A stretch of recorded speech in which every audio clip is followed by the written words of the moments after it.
breakfast, hot choco, pancake, tuna pie.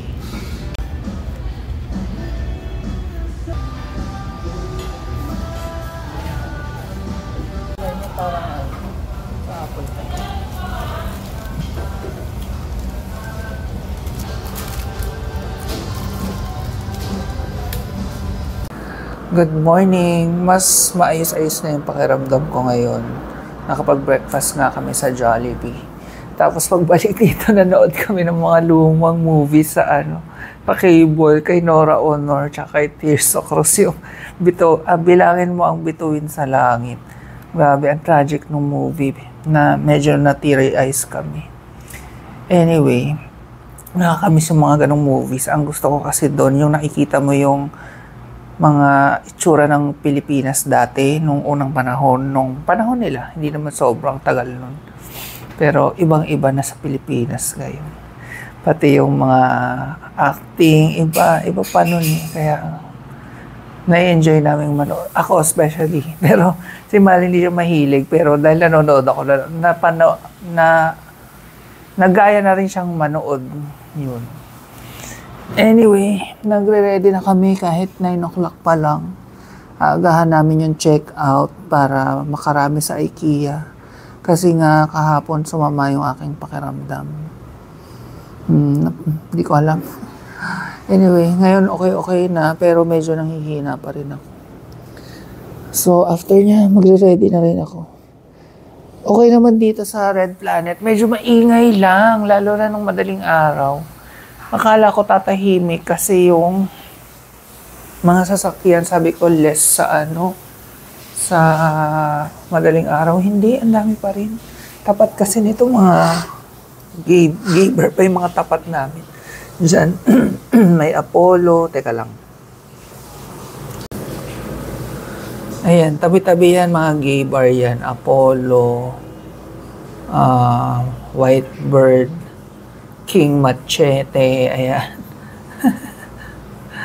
Kanina maulan, ngayon maaraw. So, yan ang aming view ngayon.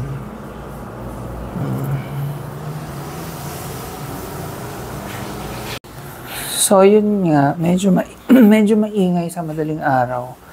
Kahit naman ngayon eh, pero mas rinig sa madaling araw kasi mas tahimik na yung paligid. So, kahit konting tunog lang nung maiingay na tambucho, naririnig. Di ba may mga minodify na ganun? Tapos yung mga ambulance, mayat-maya may wang-wang. Ayun, mag-ready na rin ako. Ready na kami. So, yan. Mag-check out na tayo. Dito na kami sa IKEA. Ito na ang ating part 2. Hopefully, hindi sumama yung pakiramdam ko today. Hindi naman ako nagkape. So, baka okay naman. Kaya nang sobrang lamig kasi sa loob eh. Naka-jacket na ako. At naka-medyas. Makikita nyo ba yung medyas? Ayun.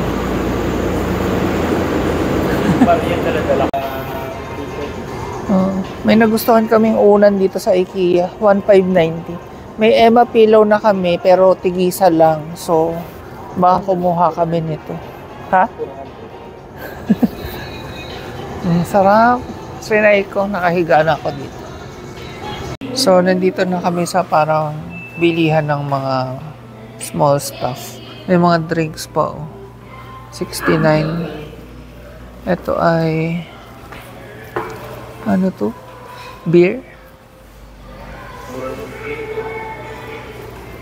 Maliit din. Gusto ko malaki. 40 pesos yung plato. Tingnan mo sa ilalim. IKEA talaga. Oh. Kaya ako natutuwa. Yung iba, IKEA daw. Ano ba? IKEA or IKEA? Comment down below. 450 lang, oh. Asan yung 450 na yun? Pot lid. Pot with lid. Ito. Pot with lid. Made in China daw. Okay, actually, frying pan yung hinahanap ko. Ito, 690. Induction, ano na siya. Induction compatible na siya. Yan. Tapos gusto ko na stainless kasi yung mga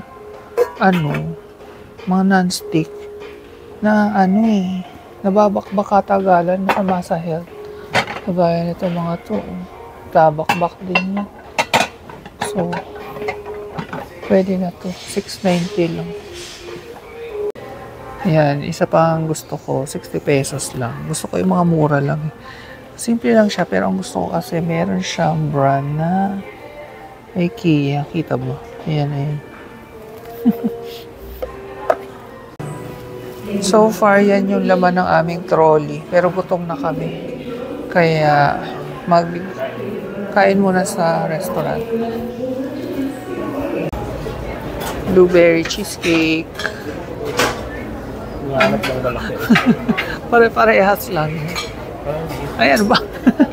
Kukulang ko eh. May mga bagong plant-based menu. Titikman namin. Ito ay plant-based dalahas. Para siyang manok. Veggie balls, dati pa yan. Ito bago din. Plant-based lasagna. Mushroom soup and cheesecake. Blueberry. Talaga, last time kasi ang alat. Soup. Last time ang alat. Sarap. Pinupuno namin yung mushroom soup. Ang daming mushroom. Ginagawa din kasi namin siyang parang gravy. Sarap tsaka mainit. Kain. Ang daming mushroom. Tikman muna natin yung lasagna. Okay ako. Eh kasi kanin agad. Hatiin ko. Hati kami. Sobrang na-miss ko ang lasagna. Kasi kaya kong gumawa pero ang Ano hirap. yung sauce nito? Yung kamali. Baka nagkaman. Curry. Kaya nga. Lasang curry. Curry. Ito dapat siyang curry. Sarap naman. Pero dalawang curry. Dapat gravy yan.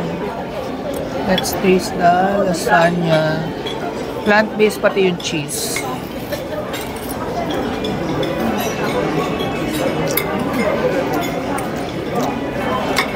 Siyempre mas masarap yung totoong cheese.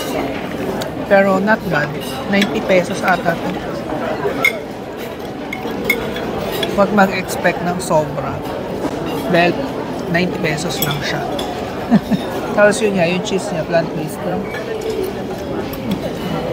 Pero masarap. Especially kung vegan. Pwede naman. Sausaw mo dito. Pero curry yung nalagay. Para talagang chicken tong dalahas. Curious ako. Curry din to, nagkamali yun.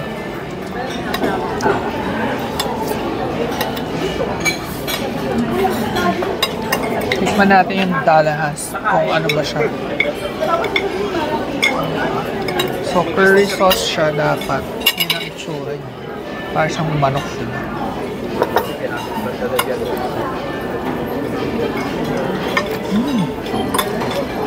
Parang manok na ang ginagaya niya.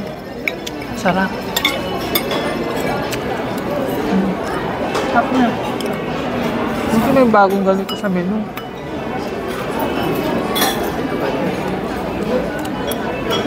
Sarap naman yung curry sauce nila. Tapos namin kumain.